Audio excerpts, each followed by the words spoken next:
There is a particular kind of quiet that arrives later in life. It is not the quiet of peace. It is not the quiet of rest. It is the quiet that comes after decades of being needed.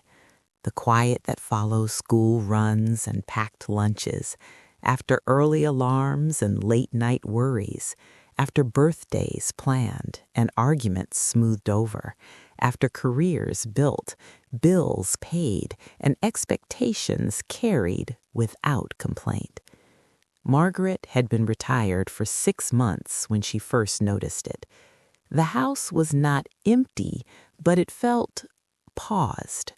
The kettle still clicked off at the same time every morning. The sunlight still stretched across the kitchen table, but there was no rush, no urgency, no one calling her name. For 40 years, someone had always needed her, and now no one did. At first, she told herself this was what she had worked for. This was freedom, wasn't it? But freedom, she discovered, can feel a lot like being untethered, and untethered can feel a lot like lost. She had been a capable woman, the kind people described as strong.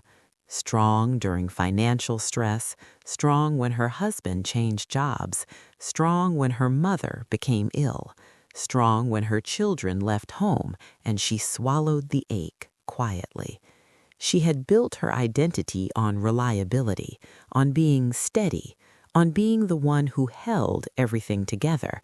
But no one ever asked her what she held inside.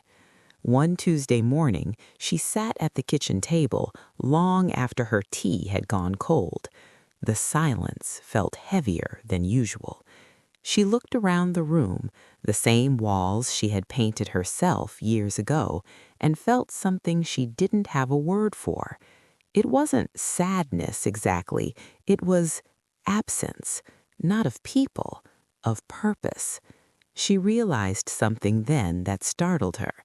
She didn't know who she was without being needed, and that thought frightened her more than retirement ever had. Mental health in later life is rarely spoken about openly.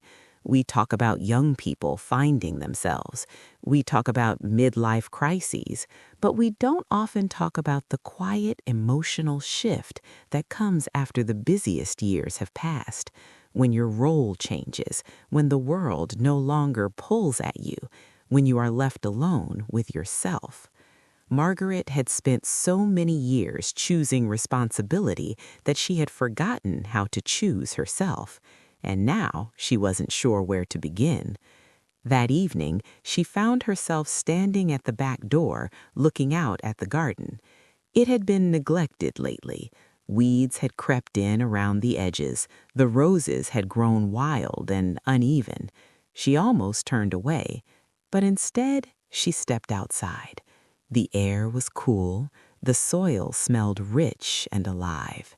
She knelt slowly, joints protesting, and began pulling weeds, not aggressively, not with urgency, just gently, one at a time. And something unexpected happened. Her breathing slowed, her thoughts quieted. The world shrank to something manageable. For the first time in months, she wasn't thinking about what she should be doing. She was simply doing. The next morning, she returned to the garden, then the next, then the next. She began noticing small things, new buds forming, bees lingering, the way sunlight made the leaves glow at certain angles. It wasn't dramatic, it wasn't life-changing in the cinematic sense, but it was something. And something is where healing begins. Choosing yourself doesn't always look bold. It doesn't always mean dramatic reinvention. Sometimes it looks like kneeling in a garden and deciding to care about what is in front of you. Sometimes it looks like signing up for a local art class, even if you haven't painted since school. Sometimes it looks like saying no to a commitment that exhausts you. Sometimes it looks like resting without earning it. Margaret began small. She rearranged the living room. She joined a morning walking group for retirees, awkward at first, then easier. She found herself laughing again, genuine laughter, not polite laughter, not accommodating laughter, her own. There were difficult days, too, days when she felt invisible, days when she wondered if this quiet season meant she had peaked, if her most meaningful years were behind her. Those thoughts can be loud in later life, but she began answering them differently, not with denial, with curiosity. What if this is not an ending, she asked herself one afternoon. What if this is a beginning I was too busy to see? Personal growth after 50 is rarely celebrated the way youth is, but growth does not expire, purpose does not retire, and mental health does not become irrelevant with age. If anything, it becomes more important because for the first time in decades, you may have space to hear yourself clearly. Margaret began journaling in the evenings, not perfectly, not eloquently, just honestly. She wrote about resentment she had buried, about dreams she once had, about the exhaustion she never admitted. And slowly she began to feel lighter, not because her life had changed dramatically, but because she was finally acknowledging it. 6 months later, the garden looked different. So did she. Her hair was still silver, her hands still lined with time, but her posture had shifted. There was less waiting in her stance, more presence. One afternoon, her daughter visited and paused in the doorway. "You seem different," she said. Margaret smiled softly. "I think I finally have time to know myself," she replied, and she meant it. Starting over after retirement doesn't always mean launching a business or traveling the world. Sometimes it means tending to your mental health. Sometimes it means choosing peace over pressure. Sometimes it means forgiving yourself for the years you survived rather than enjoyed. Sometimes it means discovering that you were always more than your role. Margaret didn't become someone new.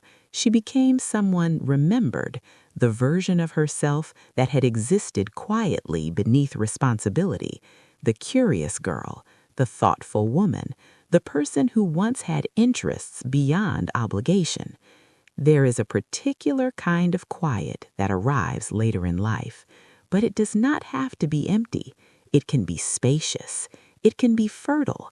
It can be the place where you finally plant something just for you.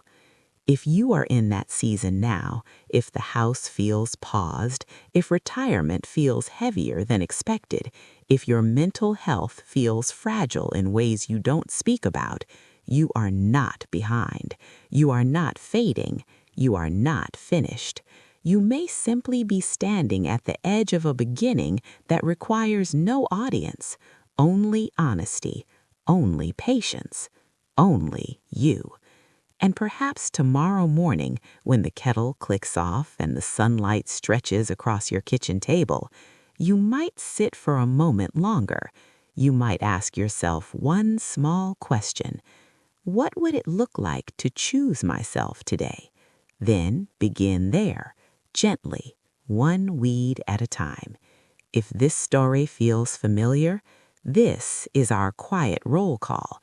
Write, "I'm here" in the comments. Sometimes those 2 words are enough to remind someone else they're not alone. And if you're ready to keep becoming, subscribe to The Webbed Quill, where we tell stories about healing, growth, and new beginnings. It's not too late. It never was.